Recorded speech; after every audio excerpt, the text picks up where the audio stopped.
नमस्कार मित्रों, आपने एक कहावत अवश्य सुना होगा, अंधों में काना राजा। इस वीडियो के माध्यम से इस मुहावरे का मैं अर्थ सहित व्याख्या कर देता हूँ। और आज के समय यह कहावत कुछ लोगों पर फिट बैठता है, एकदम सटीक बैठता है। दोस्तों, वर्तमान में एक काल्पनिक गांव है, समझिए। जिस गांव में सब अंधे रहते हैं, लेकिन जो गांव का मुखिया है वह एक आंख से अंधा है, अर्थात काना है।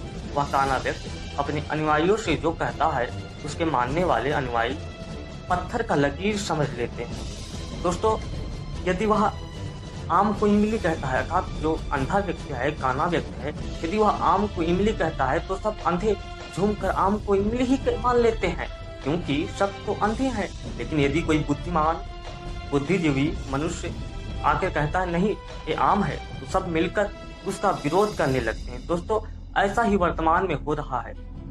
हम बात करते हैं स्वघोषित भाषा वैज्ञानिक राजेंद्र प्रसाद जी, जो संस्कृत को प्राचीन भाषा नहीं मानते हैं और प्राकृत को पुरातन कहते हैं। और इस पर कुतर्क क्या देते हैं, यदि संस्कृत पुरातन अर्थात प्राचीन है तो फिर उत्तर भारत के गांवों के नाम संस्कृत में क्यों नहीं। इन स्वघोषित भाषा वैज्ञानिक से मैं पूछना चाहता हूँ, यदि प्राकृत भाषा पुरातन है तो आज उत्तर भारत अथवा बौद्ध धर्म का जहाँ जहाँ प्रचार हुआ है वहाँ की लिखाई, जो लिखावट है, जो शैली है, वह ब्राह्मी लिपि में क्यों नहीं है। और उत्तर भारत में प्राकृत लिपि क्यों लुप्त हो गई है। और ये महोदय बिना किसी प्रमाण अथवा साक्ष्य के सिंधु सभ्यता को एक दार के वृक्ष को बोधिसत्व वृक्ष बता रहे हैं, तो सिंधु सभ्यता को बौद्ध सभ्यता बता रहे हैं। दोस्तों, आप सोच रहे होंगे कि ये स्वयंभू भाषा वैज्ञानिक राजेंद्र प्रसाद की बात क्यों कर रहे हैं। दोस्तों, मैं स्वयंभू भाषा वैज्ञानिक राजेंद्र प्रसाद की बात इसलिए कर रहा हूँ क्योंकि तथागत अजीत के जितने भी वीडियो हैं, सभी वीडियो के प्रेरणा स्रोत राजेंद्र प्रसाद जी ही हैं। दोस्तों, आपको वीडियो में एक स्क्रीनशॉट देख रहे होंगे। ये स्क्रीनशॉट एक तथाकथित स्वघोषित भाषा वैज्ञानिक तथागत अजीत के सभी वीडियो के प्रेरणा स्रोत राजेंद्र प्रसाद जी का है, जिसमें स्वघोषित भाषा वैज्ञानिक ने शिल्प कला पर एक चिन्ह को बुद्ध के पैरों का छाप बताया है। अब यह सोचने वाली बात है, भला कैसे किसी मनुष्य के पैर चलती हुई शिलाओं पर छप सकते हैं। कुछ भी हो, लेकिन ये पद चिन्ह बौद्धों द्वारा बनाए गए बुद्ध के बाद की है और यह विदेशी शिल्पों की नकल है। दोस्तों, अब आते हैं विषय पर। दोस्तों, तथागत अजीत ने एक वीडियो बनाया सम्राट अशोक के बारे में, जो उनके सब्सक्राइबर, उनके अनुयायियों द्वारा पूछे गए प्रश्नों का उन्होंने जवाब दिया। लेकिन दोस्तों, उसका गलत रेफरेंस निकालकर उसकी गलत व्याख्या करके लोगों के समक्ष प्रस्तुत किया, जिसका हम इस वीडियो के माध्यम से उनके सभी जो गलत रेफरेंस थे उनका जवाब देंगे। दोस्तों, पहला है, क्या अशोक के शिलालेखों में हवन यज्ञ का वर्णन नहीं है? क्या अशोक बहुत दयालु थे? सम्राट अशोक किस जाति के थे? सम्राट अशोक बौद्ध धर्म स्वीकार करने से पहले किस धर्म को मानते थे? क्या बौद्धों के कारण भारत गुलाम हुआ था?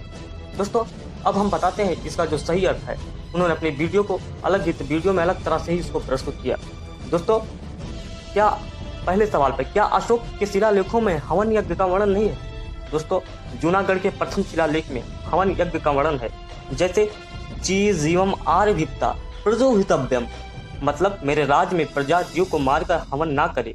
लेकिन मूर्खों के सरदार स्वयंभू भाषा वैज्ञानिक राजेंद्र प्रसाद कहते हैं कि शिलालेख के मूल में हवन यज्ञ का उल्लेख ही नहीं है, जबकि ये उनकी मूर्खता है क्योंकि उन्हें ना तो पाली का ज्ञान है और ना ही संस्कृत का, क्योंकि वे स्वयंभू स्वघोषित भाषा वैज्ञानिक हैं और तथाकथित स्वभाषा के वैज्ञानिक भी हैं, क्योंकि इस शिल्पकला में हवन के लिए जुहो इत्यादि का प्रयोग हुआ है। अशोक ने शिलालेख में लिखवाया है कि प्रजोहितव्य, इसका प्रयोग हवन के लिए होता है। वैदिक वांग्मय में हवन के लिए यही धातु का प्रयोग स्थान पर हवन के लिए प्रयुक्त हुई है, जैसे जुहोमि हव्यम तरसे वलाय ऋग्वेद, उदते जुहोति अनुदेते जुहोहिति एत्रे ब्राह्मण। दोस्तों, इससे निष्कर्ष निकलता है कि जो शिलालेख है, अशोक के द्वारा जो शिलालेख है, जो प्रथम शिलालेख है, उसमें हवन यज्ञ का वर्णन है। दोस्तों, अब आते हैं जूनागढ़ का जो 13वां शिलालेख है, उसमें है वेद ना गणमत चा देवा, अर्थात द रूलिंग ऑफ द बेजाज एंड द एंगस इज गुड, अर्थात वेद और उसके अंग आदेश अच्छे हैं।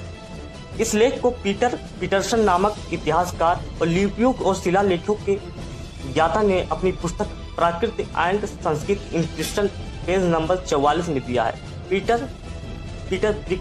पीटरसन एक प्रामाणिक इतिहासकार और विश्व स्तरीय है, ना कि दो कौड़ी के स्वघोषित भाषा वैज्ञानिक, कुछ वामपंथियों की तरह पूर्वाग्रह से दूषित। दोस्तों अब आते हैं दूसरे प्रश्न पर। क्या अशोक बहुत दयालु राजा थे? दोस्तों पुस्तक अशोकावधान इतिहासकार सुजीत कुमार मुखोपाध्याय ये एक वामपंथी लेखक थे, ये हिंदूवादी लेखक नहीं थे। दोस्तों महावीर स्वामी को मानने वालों को निर्ग्रंथ कहा जाता था। एक निर्ग्रंथ ने एक ऐसा चित्र बनाया कि बुद्ध निर्ग्रंथों के पैरों में झुके हैं। यह देखकर अशोक को बहुत गुस्सा आया और उसने सैकड़ों निर्ग्रंथों को मरवा दिया। इसी तरह एक घटना और घटित हुआ, पाटलिपुत्र में भी हुआ था। एक निर्ग्रंथ ने बुद्ध का चित्र बनाया कि बुद्ध ने निर्ग्रंथों के पैरों में झुके हुए हैं। फिर अशोक ने निर्ग्रंथों के ऊपर अर्थात जैनियों पर इनाम लगा दिया कि जो एक निर्ग्रंथ अर्थात जैनी का एक सिर काट कर लाएगा उसे एक स्वर्ण मुद्रा देगा उपहार स्वरूप। दोस्तों जिसके फलस्वरूप हजारों निर्ग्रंथों को मारा गया, हजारों जैनियों को अशोक के द्वारा मरवा दिया गया और बहुत क्रूरतम उनके साथ व्यवहार हुआ और जिसकी वजह से अशोक को अपनी एक भाई का भी जान गंवाना पड़ा। दोस्तों और मित्रों ये सब घटना अशोक के बौद्ध धर्म स्वीकार करने के बाद घटित हुआ था।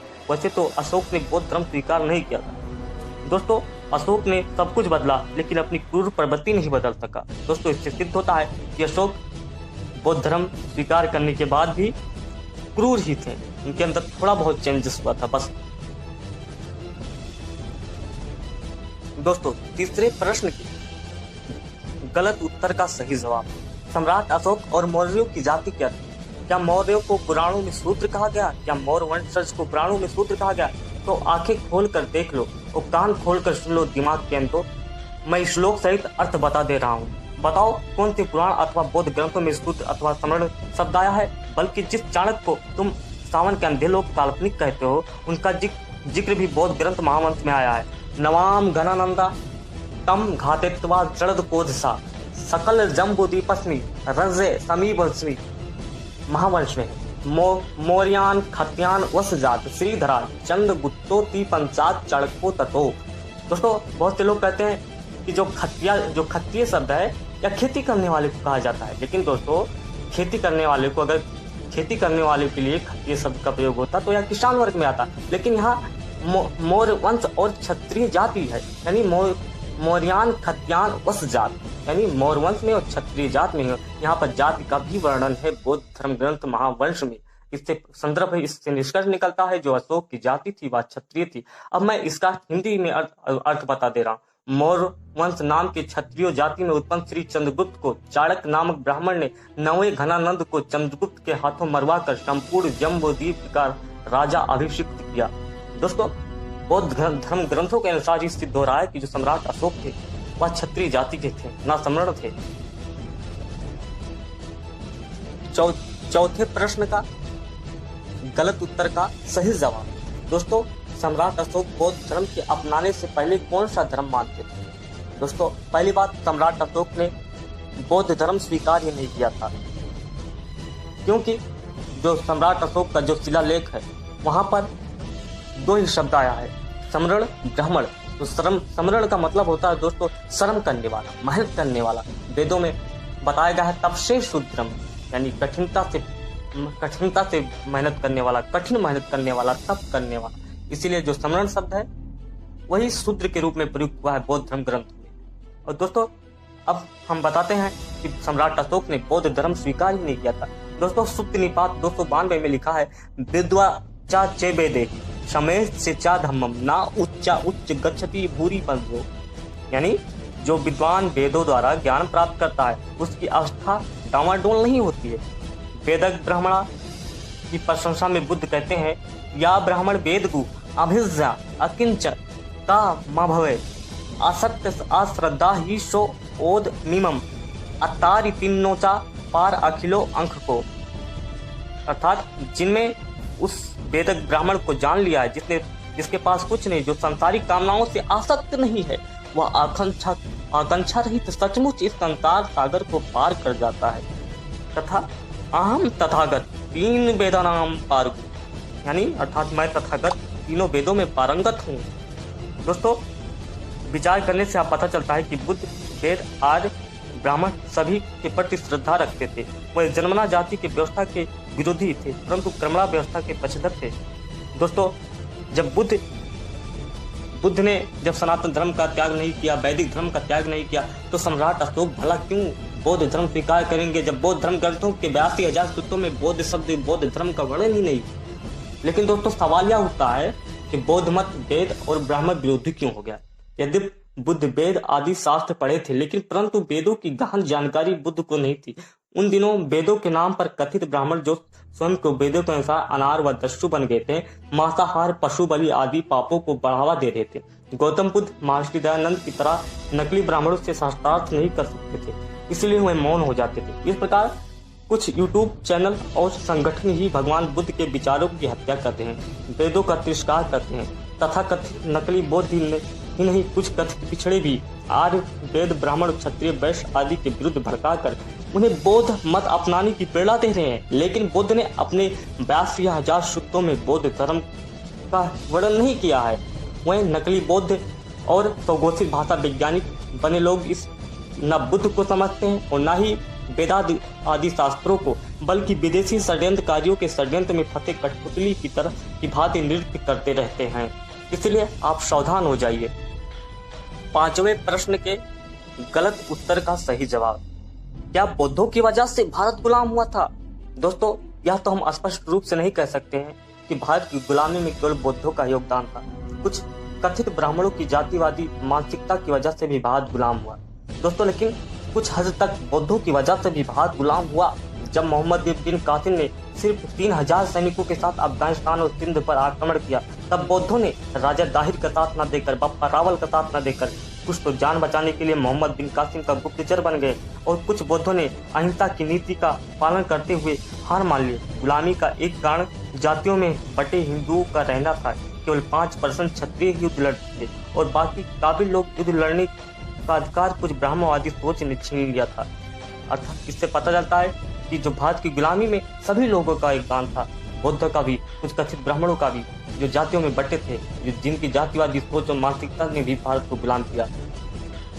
दोस्तों ये वही लोग हैं, ये साइंस जर्नी जैसे और कुछ नकली नास्तिक बौद्ध जैसे, ये वही लोग हैं जो बौद्ध धर्म को पाखंड मुक्त, विज्ञान युक्त, यानी हर तरह से मुक्त मानते हैं, सभी दोषों से मुक्त मानते हैं, लेकिन खुद तो नवयानी, भीमयानी, महायानी, हीनयानी संप्रदायों में बटे हुए हैं और हिंदुओं पर जातिवादी, संप्रदायवादी आक्षेप लगाते हैं। लेकिन ये कई टुकड़ों में बटे हुए हैं, इनके भी कई संप्रदाय हैं, कई मत हैं, और हीनयान महायान को नकारता है, महायान हीनयान को नकारता है। ये खुद अपना घर साफ नहीं कर पाते हैं और एक हिंदुओं पर आक्षेप लगाते हैं, हिंदू धर्म ग्रंथ पे आक्षेप लगाते हैं। इसलिए दोस्तों क्या आप भी इनके झांसे में तो नहीं आ रहे हैं? क्या आप भी इनके द्वारा गुमराह तो नहीं किए जा रहे हैं? इसीलिए दोस्तों सो विवेक, सो बुद्धि से काम कीजिए, इनके भटकावे, उनकी गुमराही में मत आइए। दोस्तों वीडियो को समाप्त करते हुए मैं कहना चाहता हूँ कि कैसी दुविधा है। ब्राह्मण कहता है कि जो हमारा इतिहास में वामपंथियों ने लिखा है, और बौद्ध कहते हैं कि हमारे इतिहास को कथित ब्राह्मणों ने बदल दिया है। दोस्तों अगर आपको यह वीडियो अच्छा लगे तो वीडियो को लाइक करें और चैनल को सब्सक्राइब करें और वीडियो को शेयर भी करें। धन्यवाद।